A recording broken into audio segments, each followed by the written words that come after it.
Vă salut, sunt Cătălin Iamandi, bine ați venit pe canalul AirType Evolution. Episodul de astăzi va fi despre brokerul TradeVill.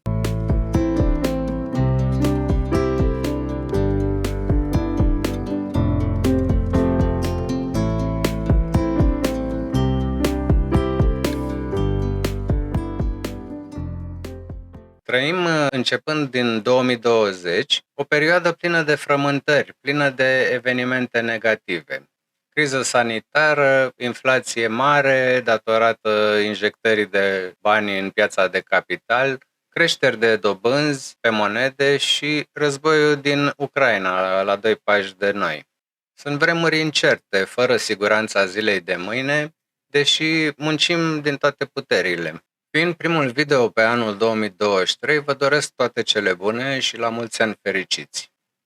Informațiile furnizate în această prezentare reprezintă opiniile mele personale și nu trebuie privite ca sugestii de trading sau de investiții. Fiecare trader sau investitor are obligația să-și facă propriile studii și să caute informații relevante pentru activitatea pe care o desfășoară în piața financiară, fiind singurul responsabil de propriile decizii legate de propriul capital. În episodul trecut despre Bursa de Valori București, am specificat că cei mai cunoscuți brokeri de acțiuni la firme românești sunt TradeVill, Goldring și Prime Transaction. Episodul de astăzi va fi despre TradeVill, unde am cont de peste un an și am apucat să testez platforma. Ei se pot accesa de pe computer ca adresă web sau ca aplicație de pe telefon. Voi arăta cum instalez aplicația. Personal mi-am creat contul de pe calculatorul desktop, fiind-mi mai comod.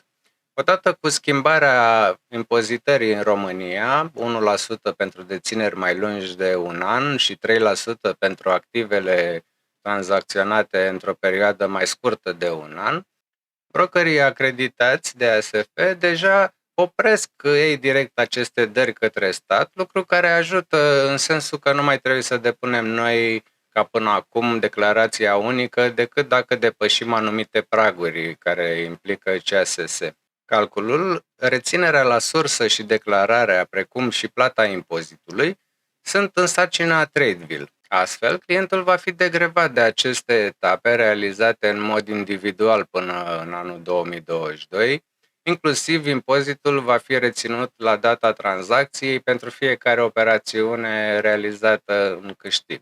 TradeVill este un broker complet unde se pot tranzacționa în siguranță atât acțiuni din țară, cât și străinătate, ba chiar și obligațiuni și alte instrumente financiare. Fiind reglementată de Autoritatea de Supraveghere Financiară, TradeVill oferă cotații în timp real, evidența în timp real a portofoliului, activității și a ordinilor de tranzacționare, alerte prin e-mail și SMS la atingerea anumitor parametri de tranzacționare, rapoarte de analiză fundamentală și tehnică, precum și opinii ale departamentului de analiză pentru toate companiile listate. La deschiderea unui cont la TradeVill, clientul își va transfera ce sume de bani dorește, însă prima depunere trebuie să nu fie mai mică de 500 de euro sau echivalentul în lei sau dolari. Când am deschis eu contul, suma minimă la prima depunere era de 3.000 de lei. Eu atât am depus, după care puteți suplimenta cu orice sumă, nemai existând această sumă minimă de 500 de euro. Personal folosesc TradeVill pentru a investi long term în acțiuni românești și alt broker pentru acțiuni din SUA și alte țări.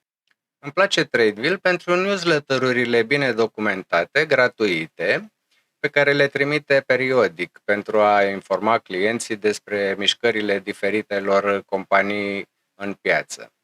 De asemenea, este recomandat începătorilor să își deschidă un cont demo pentru a învăța înainte platforma. Există varianta extinsă, interfața Lite, mai compactă și portalul TradeVill, fiecare putând fi customizat să conțină detaliile și instrumentele pe care le dorim. Apăsați butonul de like dacă ați aflat măcar o informație utilă și trimiteți acest videoclip persoanelor care ar putea fi interesate de acest gen de informații. Mulțumesc frumos că ați rămas până la finalul videoclipului și vă rog să vă abonați dacă nu ați făcut-o deja. Vă urez o zi plăcută și ne vedem în următorul videoclip.